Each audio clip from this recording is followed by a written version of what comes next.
The only reason my accuracy went down is because I made that weird shot because I was testing out the buttons. I forgot which one did what. No, the corpse did not have gloves on. Remember, she had fake nails, right? The fake nails like that would just get in the way of wearing gloves. Plus, Kitty Kitty wears gloves to hide her hands. Wouldn't it be kind of strange for someone who wants to hide their hands to be wearing fake nails? Didn't you know a woman's heart is a complicated beast, dude? While that's true, it has nothing to do with what we're talking about. The one who doesn't understand women here is obviously you. How about it, Kitty Kitty? These gloves were made to fit my hands so they wouldn't interfere in my day-to-day activities. Were I to wear fake nails, I wouldn't be able to put these gloves on. That settles it. The corpse does not belong to Kitty Kitty. Of course not. She's standing right there.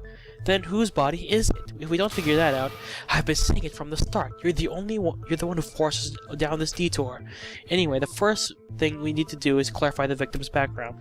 Everything else depends on the answer to that question. It should be Mukuro Igusaba, right? Because only students are the ones who were killed. Okay. I'm looking at the ammo. If Kitty's alive, then who the hell is that dead body, dude? Is there any way we can figure that out? The corpse's face is burnt and unidentifiable, and the Monokuma file didn't say anything either. There's no way to identify the body. Oh, the tattoo, I think. Oops. It's the tattoo, right? It should be the tattoo. If Kitty's alive, blah blah blah blah. No. No. Oops. What am I doing? I was too slow. That was my bad. I forgot. I hit the wrong button. Okay, skip that again. Sorry guys for my ineptitude to play video games.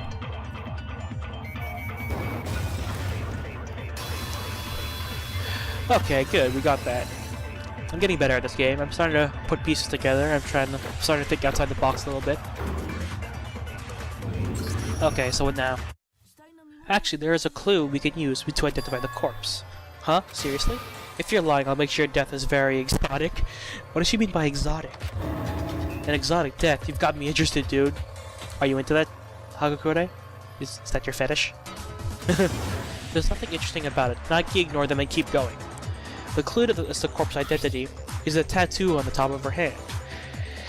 It's a kind of unusual design. What is it? A dog?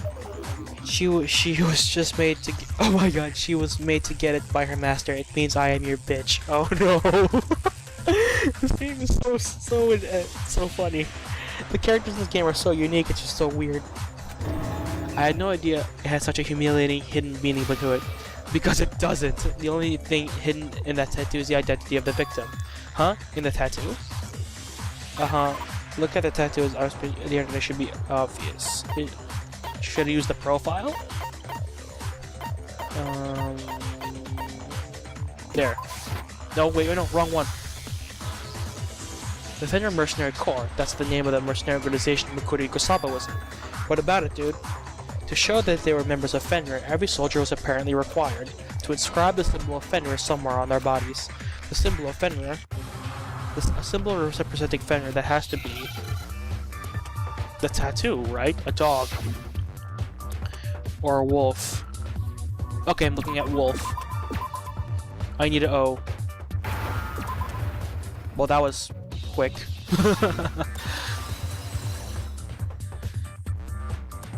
Well, again, we're getting better at this game. There's nothing much to say here. This game is pretty straightforward. Until the end, with all the pictures. That's annoying. The wolf, that's the symbol representing Fenrir. Fenrir, the Wolf of Ragnarok. He is an enormous wolf-shaped monster appearing in Norse mythology. He is the son of a trickster god Loki, and the giantess Anger... I don't know how to pronounce that. What's this? I think we just got a rare glimpse of the elusive bookworm in her natural habitat, dude. The symbol of a wolf, and maybe... Exactly, the tattoo on the corpse's hand is the tattoo of a wolf. Which is to say, this corpse was once a member of Fenrir, and belongs to Mukuro Igusaba. What? Hold on a second, wasn't Mukuro Igusaba supposed to be the puppet master? Ahaha, you seem surprised, but that's exactly right. The class trial is being held to determine who killed Mukuro Igusaba. What is this? How could the puppet master be dead and her class trial still be held? That's not what he's saying. He's saying, alright, that initial assumption that she was the puppet master is wrong. But the phrase super duper high school despair sounds really puppet mastery. Even the idea that Mukuro Igusaba was called the super duper high school despair is suspect. There was no record whatsoever of her ever having that title in her student profile. She was only referred to as the super duper high school mercenary. As I recall, the source of the information was you, Kyoko Kirigiri. You told that to Nagi, didn't you? So Kiri's info was bad? But then, who on earth was Mukuru Ikosaba? She spends all this time in hiding, and when she finally shows up, she gets killed. Normally, you would spend more time to get into the more detail about an important character's death. That just means she was an important character. Are we breaking the fourth wall here? Clearly not, because clearly she was an important character, just not vocal. Mukuru Ikosaba was, just like us, nothing more than a participant. Then who is the Puppet Master dude? Maybe he really is the Kibunagamine Academy headmaster. No, the headmaster doesn't have anything to do with this. But your information on Mukuru Ikosaba was incorrect, which throws that into question too. My information was not correct. Okay, we're in the middle of a class trial. Should you focus on who killed Mukuru Ikosaba? Keep private matters to a bear. Oh my god, no! He had a pun! Sure, alright, unmasking the Puppet Master can be saved for later, but don't forget. I will uncover your true identity on my name, the Togami name, Byakuya Togami! Oh. It's my policy not to react to provocation like that. Alright, there's absolutely no confusion. I'll tell you guys this one more time. Class trial is held when a murder occurs between students in the academy. Make sure you pound that to a point in your heads. In other words, both the victim and the culprit are students. So Mukuru Ikosaba was murdered by someone here. No, it's possible that a 17th student is still hidden around here somewhere. There's no such possibility. There are a total of 16 high school students participating. You serious? So someone here murdered Mukuru Ikosaba? Who did it? Who killed her? Calm down, we've already narrowed down the list of suspects. Huh? You know what I'm talking about, Nagi. The names on the suspect list. Oops. In this situation, there are two suspects. Me and her. The possible suspects are me and Kirigiri, right? And what makes you say that? Alright, I'll tell you. Last night, just after the nighttime announcement, I went to the garden to attest to the fact. There was no corpse there then. Which means that the murder occurred some point after I was in the garden. But after that, Hakure, Fukawa, Asahina, and I were in the gymnasium until morning. In the gymnasium. The four of us were in the gymnasium disassembling Monokuma. As a precaution, we avoided individual activity during that time, we even went to the restroom in pairs. In short, the four of us have perfect alibis. On the other hand, neither Nagi nor I have alibis. That's why you said you'd narrow the suspect list. Precisely. There are only two suspects, me and Kirigiri. Crap, this isn't good. I gotta clear up that suspicion somehow. Can I say something real quick? About my alibi, do you have any objections? Before I make any objections, I'd like to narrow the time frame of the murder. By doing that, we might figure something out. Do as you wish, someone, humor him. I too can confirm there was no body in the garden when Togue showed up. Right after nighttime had started, right around 10 PM, dude. Which means the murder occurred after 10 PM, dude. So we can say the time frame of the murder was from until we discovered the body. But wait, what time did we discover the body? Who was going to get the pickaxe was the first one to see it, right? Discovered at 9 AM. Paying attention to the game. Make sure we got all the story elements down. Got this. The body was first discovered at 9 AM when Fukawa left to get the pickaxe. Fukawa, what time is it? Oh god, I hate flashbacks. Should be around 9 o'clock. Yep. Get the pickaxe within 1 minute. You're right, it was around 9. In other words, we can safely assume the murder took place between 10 PM and 9 AM. I went to bed early last night, so I don't have an alibi after 10 PM. But I met back up with everyone before 9 AM. And then when we ran into each other around the cafeteria, I think I was around. Yeah, it was 7:30ish. I checked the clock when I got there, so that's definitely right. Which means Alex doesn't have an alibi from 10 PM to 7:30 AM. The murder didn't occur between 10 PM and 9 PM. I didn't have an alibi from between 10 PM and 7:30 AM. Alright, I gotta make this count. If I can't change my alibi by itself, then I just have to prove the murder didn't take place during the time I don't have an alibi. To do that, I need to specify exactly the corpse ended up in the garden. Okay, I got this. It's about the sprinkles, right? The body would be completely wet if it was sprinkled on. Sprinkles. Okay, so I'm using the sprinkler system as ammo. Yep. So the murder took place between 10 PM and 9 AM. Now I doesn't have an alibi from 10 PM to 7:30 AM. Am I shooting that one? Okay, I think I'm shooting that one. Let's do this. Okay. Okay, let's go. Let's do this. I got this. I'm smart now. Fire! Oh, what? Wrong? What? Crap. Oh, okay, I think I got this now. Between 10 p.m. and 9 a.m. Okay, no, I got this. I know which one to shoot now. I'm getting better. I'm so dumb. I'm pretty sure everyone who watches this is probably yelling at me, "Oh my god, you're so stupid. This is why I watch, to laugh." To all, like, 7 of you.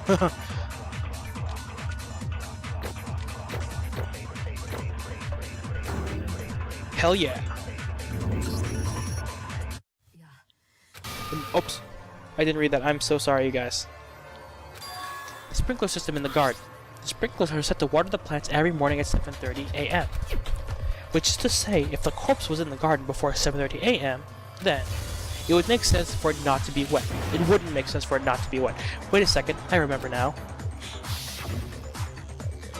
The corpse was wet. It was soaking wet.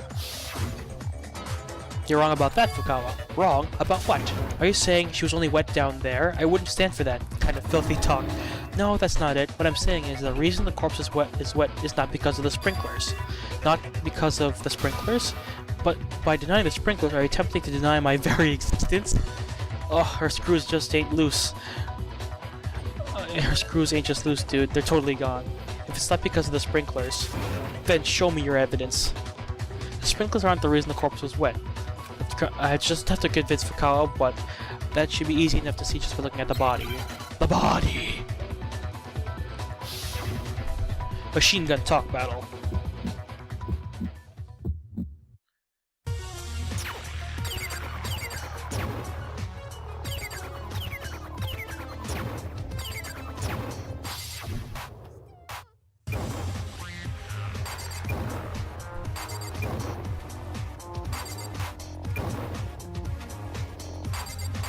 Gotta get the tempo right. Combo. Sorry, I'm not talking to you guys. I just had to try to focus on this.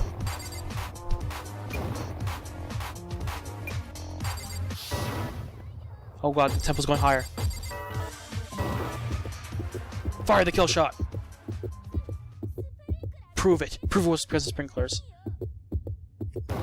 Oh. I was just... Okay. That was weird.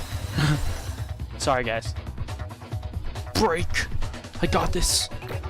Getting better at the game, yeah! It only took like 5 trials just to get here. If you look at the state of the corpse after the explosion, you should be able to see what I'm saying. Only the upper half of the body was wet, the lower half was completely dry, remember? If the sprinklers really were the cause, then her whole body from top to bottom would have been wet. Only her upper half was wet, and her lower half wasn't? Is there no end to your perversion? What? I can't deal with her anymore. Like, to get back to my explanation, the reason only the upper half of the corpse was wet was because we doused it with water. It's because after the explosion, when the corpse was on fire, I only doused the burning upper half. Then it really wasn't because of the sprinklers? Now, if the sprinklers didn't make the corpse wet, then the murder in the garden had to have occurred after the sprinklers went off at 7:30 a.m. Then the murder happened between 7:30 a.m. and 9 a.m. when the corpse was discovered. But Nagi doesn't have an alibi from 10 p.m. until 7:30 a.m., right? Which means Nags couldn't have done it. He's got an alibi, which makes Kirigiri the only one without an alibi. The only person with no alibi is Kirigiri. Then Makoto Ikusaba's murder? No, that's ridiculous. There's no way Kirigiri could be the culprit. I only have one thing to say. If I'm executed here for this, then the truth about the Academy will never come into light. I will not let that happen, no matter what. What? Are you saying you're not the culprit? Of course not. There's no way I could be. It's all a trap set by the Puppet Master. A trap by the Puppet Master? Haha, things got too rough for you. Are you just gonna push it all on me? That's rough. I feel for you, but you really think an excuse like that's gonna work? You shut your mouth. Yes, sir, shutting up. But Kirigiri, you also have a motive for killing Mukuro Ikusawa. Huh? A motive? She calls her the Super Duper High School Despair. In other words, she believed her to be the Puppet Master. As for that very reason, Kirigiri killed Mukuro Ukusaba so she could put an end to all this, but in reality she was wrong. Kirigiri failed to realize Mukuro Ukusaba was not the puppet master, and so something she didn't plan to didn't expect happened. This class trial. That's Kirigiri's motive? She's got motive and no alibi. At this point it's pretty much set in stone. Kiri's the culprit. I'm not the only one without an alibi. Nagi's alibi is inadequate. Huh? Okay, she's throwing me under the bus. What the hell's going on? Just because the corpse wasn't from the sprinklers doesn't necessarily mean she was killed after 7:30. Why not? Because there's no way to prevent the body from getting wet when the sprinklers go off. Do you have my attention? You could prevent the corpse from getting wet by covering it with a certain something at the scene.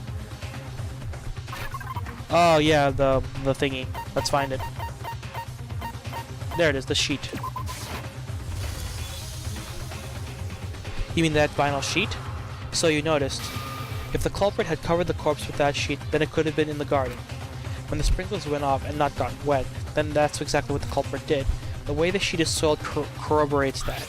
And the fact that only one side of the sheet got dirty is because that side was facing the sprinklers. And the other side that was facing the corpse did not get wet, so it did not get dirty. In other words, the culprit used this vinyl sheet to prevent the sprinklers from getting the corpse wet. And for what reason would they go so far just to prevent the corpse from getting wet? More than likely so they could make us believe the murder occurred at a different time than it actually did. So they would make it themselves an alibi, much like Nagi did. Oh great, she's throwing us under the bus. What's going on? Why would you say that, Kirigiri? Why would you try to make me look like I did it? No, now is not the time to be thinking about that. If that vinyl sheet really was used in what Kirigiri was saying, that means I came into contact with the corpse, right? It made direct contact with the body. The body! No, that doesn't make sense. What about it doesn't make sense? At this rate, everyone's gonna think I did it. I don't have time to figure out what Kirigiri is thinking. I need to blow a hole in her claim.